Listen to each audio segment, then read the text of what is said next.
All right, everybody, welcome back. Welcome back to Conversations with me, Antoine Harris, and Kenyatta Watkins. How you doing today, Kenyatta? I'm good. How about you? Doing great, doing great. We're just gonna jump right into it. So, coping with stress in general. Um, there a lot of times we talk about it, it's more of a bad thing. So have you really quick, is stress ever a good thing? And if so, how? That is a very good question. Yeah. You know what? I think it can be. Yeah. Just that's the first thing that's coming to my mind. That's actually a question I've never been asked. But when I think about stress, when it happens, it kind of puts you in a position to where you have to either step back from things to figure it out or take a break from something, right? So or you have to just like stressful situations like can be good because it makes you evaluate, like reevaluate things. So if something is bringing you stress, something or someone is bringing you stress, um that's the time for you to say, is this something that I need in my life? Is this someone that I need in my life? So it doesn't have to always be negative, because Right. it can be a time for you to just take inventory on the things that's going on in your life so that you don't have to deal with stress. Yeah, that's a great point. So, like, I was thinking when it comes to the good stress, and I do believe that there is good stress. I look Mhm. at like buying a house. Okay, You that know, type it's of a stuff. it's an exciting time in life, right? But it can be stressful, but it's still exciting because it's like, man, I get to I'm in this position in life to be able to purchase my own home, Oh yeah. and it could be stressful. Um it could be like getting married, like in a good way. It's like, oh, it's so much stuff to do, but I know that this is the person that I want to marry and be with for the rest of my life. But it's a lot of stress leading up to Yeah. preparing everything for our wedding ceremony or whatever the case may be, with that honeymoon, all of that. Or So yeah, even there. like dealing with Yeah, our students, students out there, school. School can be very stressful, right? But it's yeah, like getting that degree, getting that diploma at the end of it yes, all, it's yes, so rewarding. And knowing that you have this badge of honor, really, that's associated with your name because you went through it and you made it through and stuff.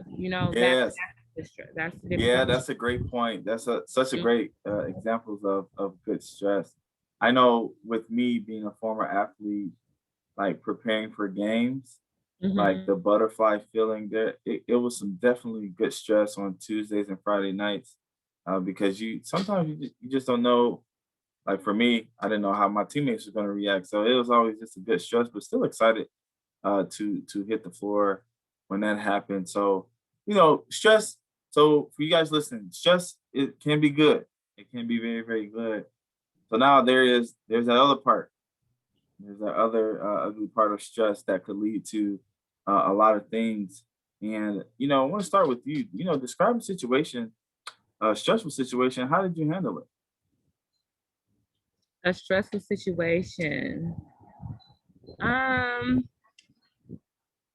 I would say probably, the purpose of all of this and us talking to the teens, being a teen mom, that experience, going into it was very stressful, just thinking about what I was going to do now. Like, this is happening. I was 16 when I got pregnant.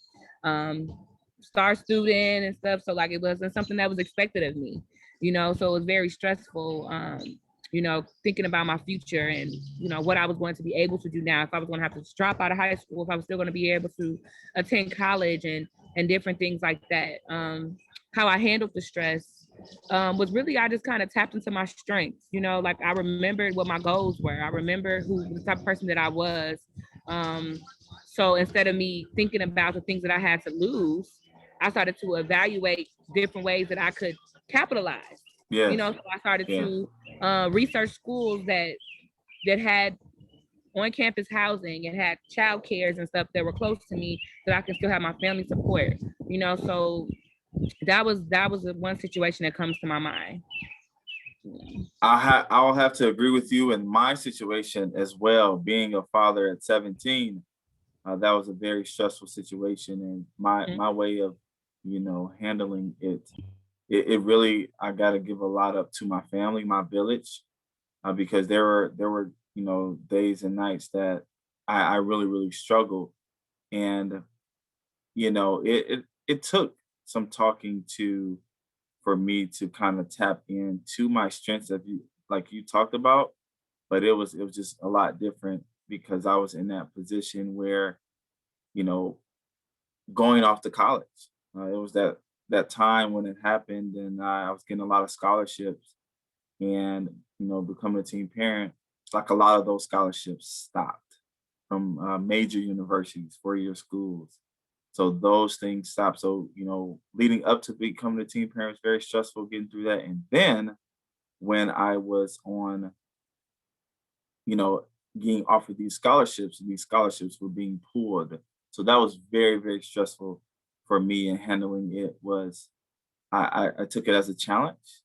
And, especially with that, like as a chip on my shoulder, but it was like, yeah, I'm going to show you.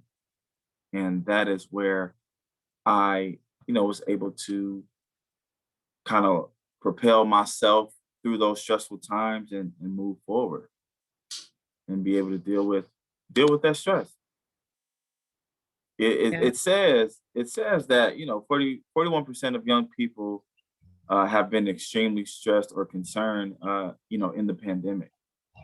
I'll edge on the side of caution. I was like, I thought that was a pretty low number. That may have been high. I think that probably was higher, just extremely concerned, or very concerned with kind of like stress. I don't know, like how, you working with teens in this, pandemic season. How was how was the stress of the teens that you work with or been around, or even your own son? Yeah. Um, it was for my own son because my program had took a hold once the COVID had started, but just seeing my own son going through it and starting, I think it was a lot more stressful for him in the beginning. He had a lot of anxiety about going outside, and I think that may be what caused a lot of stress for a lot of the teens. It was like because with adults we kind of receive things differently, but Mm, with teens and young adults, and with the preteens and stuff, yeah, you kind of you take stuff with a grain, as it is. Someone tells you don't go outside, it's you're going to get sick. You're like, okay, not let me not. That's how Demaic was, my son. He's like, no, we can't go outside. He was very stressed out about going outside, about anybody he knows being outside. Like whenever I had to go somewhere, like it stressed him out because he was just so unsure about what was going on. Um, but I think once we started to get more information and he started to get more comfortable at home, with studying online and stuff, it became less stressful. And then it became the stress of us going back into the world now, right? mm, So with mm, schools opening back up and us being able to go back and see family members, it's like, is it safe? Like we went out last Friday, and we were trying to figure out what restaurants to go to, and whenever we went to our restaurant, it was too many cars, too many people. He no, we can't go to that one. Too many people there. I'm like, well, the Mike, it's a beautiful day out. It's Friday. Almost every restaurant is going to be full because it's the weekend and it's a right, beautiful day, right, So people are trying to get outside and enjoy the weather. So I'm like, if we're gonna be focused on how many people is in the place, we might as well just order out and go home. And he was right. like, we should just order out and go home. So he was like, no, this is not gonna work. So yeah. So yeah. Yeah. With my daughter, it was, dealing with this was very stressful because when we went into this COVID season, she was a junior in high school, right? And it's like right after spring break, I think she was in school for a week, and then everything just started to shut down. And then it's bleeding over until the summertime, and then it's like, oh, it's extended into the school year. And her, she's a social butterfly, and being away from her friends, and it was very stressful time where in 2020, everything was canceled. Like graduation was canceled, prom was canceled, and those stressors of like, man, my senior year is coming up. Is that going to happen for me? Luckily, uh, she was able to have prom. She was able to have graduation, which she recently graduated, which I am a proud dad of that. Being 17 and having her, thank you, and her graduating now at 17 has been incredible. And and some of the things is just like we all were like in this kind of like collective trauma in this together. So it was a lot of on the job training, on the go learning, and Mhm. like different things with our kids. I like, what did you do? I know some things I've done with my kids, even students, is just, you know, being outside in our yard or exercising, making sure that eating well. Cause I know at times for myself, I didn't eat well in the pandemic. I Mhm. really didn't, Yeah. being stuck in the house and stuff like that. But just different tactics and ideas to be able to have fun and bring light to the situation in this season was very, very interesting. You had to be creative. So we had to be Mhm. creative with our kids Mhm. and write, more writing, more family game nights, Yeah. more Zooms, like, so what were some things that you guys have done to just kind of help cope with it and deal with the stress of everything that came with the pandemic? Definitely like shifting the perspective of the situation. Not looking at it not looking at it as a situation where we're being kept from other people, but a time for us to be together, right? Hmm. So just like turning something negative to something positive. Now it's just you and Yeah. I. Now we can spend time together. And for the first part of the pandemic, my son was actually with his dad. Um, so and that added to that stress in the beginning too. Because he was not able to see me, and a spring break turned into now I'm here for months at a time because we're Right. not sure how I'm supposed to transition back home to be with you. So and then even in this past year, him going back and forth and catching COVID, like Wow. Yeah. because of the transitioning back and forth. Really, like I said, just learning to capitalize on the idea of it just being time for us to be together, us to get closer as a family. The people who live, who is directly in your home, instead of constantly thinking about the things that you were missing out on. Like what is it that we can actually, do in house together. Yeah, that's such an excellent point because Mm-hmm. in life, a lot of things that will help us get through, but is trying to finding a positive in every negative You situation. gotta Just shift your really finding perspective. that glimpse of light Mm-hmm. in every negative situation. And now, if you can take that, if you built that capacity during COVID and now taking it throughout your life, I really believe that you could make some major progress in life overall. When, for me, I I did exactly that. I found a in this negative situation, I really found a positive, and that was to really kick off my business and like build everything from the ground up, day in and day out. As an educator, we had to upload our stuff online.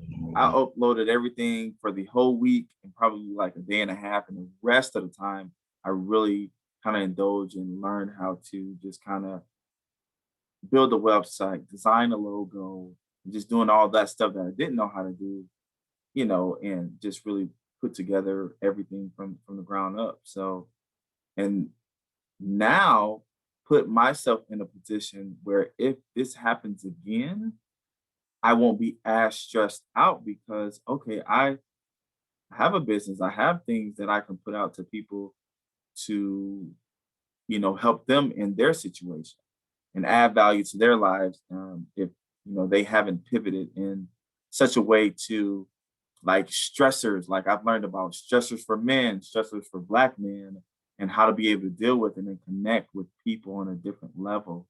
So it definitely was a negative that I really looked at it as a positive way, and it really has catapulted me to a different, a next level, another level, and just really excited about that. So, and if I could, help students do the same thing, like just really shift and change your perspective, change how you respond.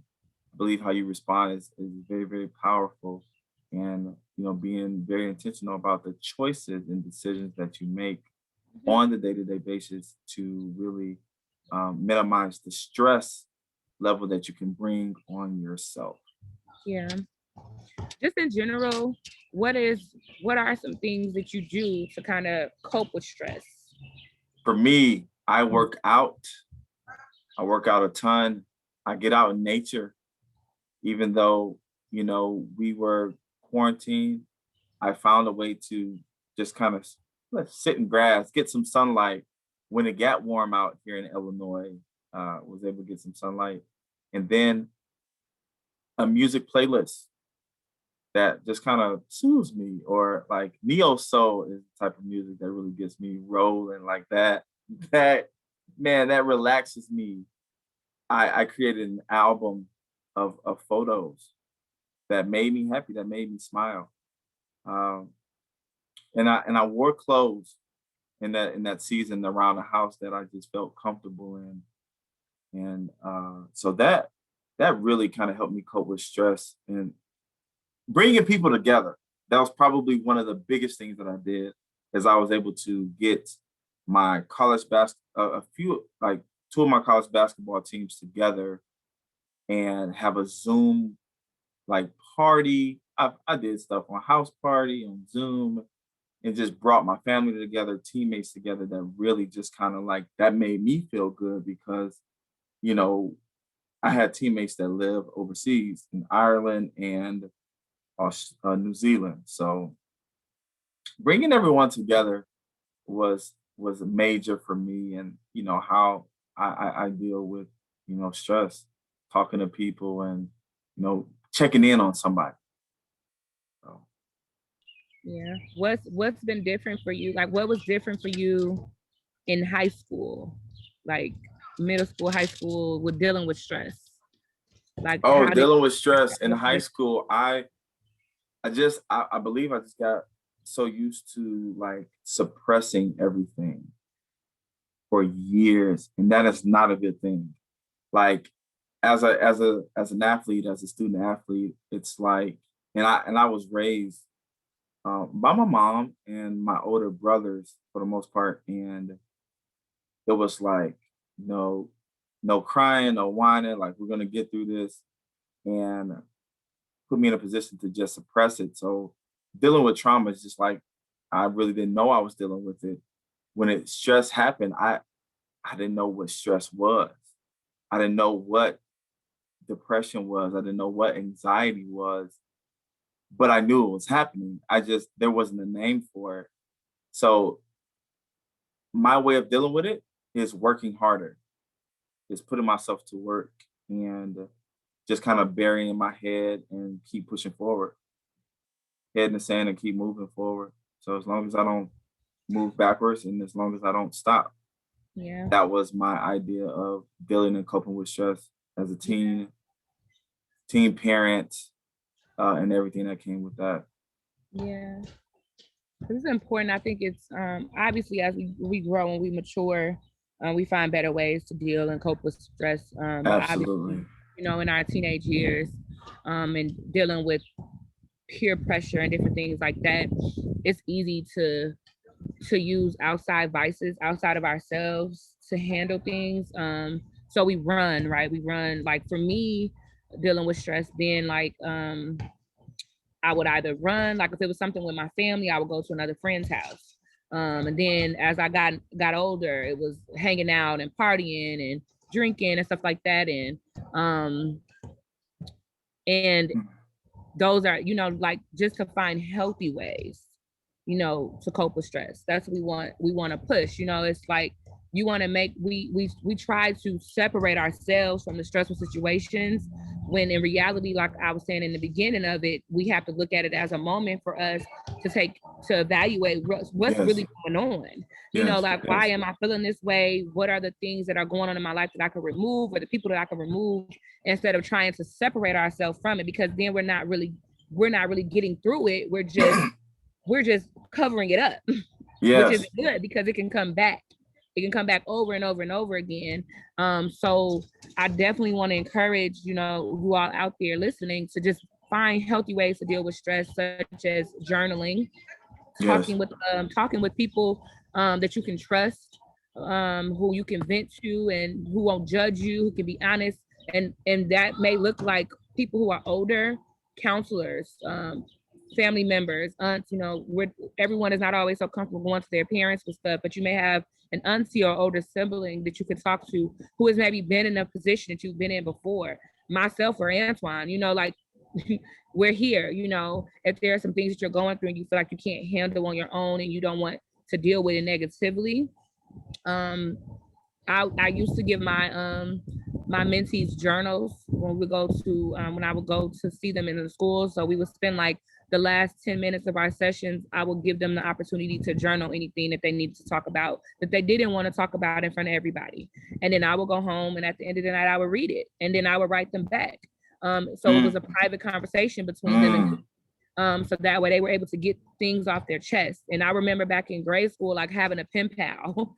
I don't know if that was something you ever did. That was a thing. Having a pen pal. Like, but it was like, and I thought about that when I came up with that concept, because it was someone outside of my household, someone who's unbiased to my situations, and that I could talk to and vent to get some things off of my chest. And I encourage you all to do the same thing. Talking is something that we don't really like to do, but it's something that's necessary, because you never know what other people have been through. Right. And we go through life a lot thinking that we're going through things alone, that no one ever understands, and that causes a lot of unnecessary stress. When all you have to do is just open your mouth and express yourself to someone so that they can help you get through it. Yeah, I think that's put very well in what you said. And I just want to kind of go back to what you said earlier with taking that inventory, guys. Take that inventory of the people you're spending your most time with, who you're texting, who you're calling, group texting, what you're watching, what you're listening to. Take an inventory of all of that and seeing if you can remove those things that's negatively impacting you, to just really kind of alleviate some of that stress that you could be, uh, that could be just coming down on you, because a lot of it is our environment. It is our environment, and really being able to control your environment.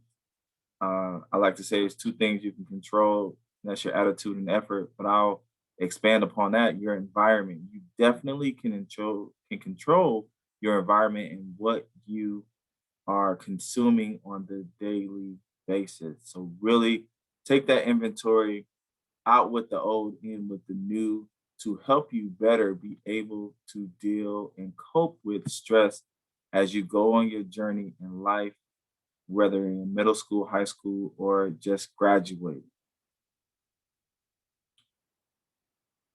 So yeah, if nothing else, if you don't have anything else, Miss Kenyatta, this will wrap us up for coping with stress and moving forward. All right, guys. We will talk to you all soon. See you next week, and holler at you soon.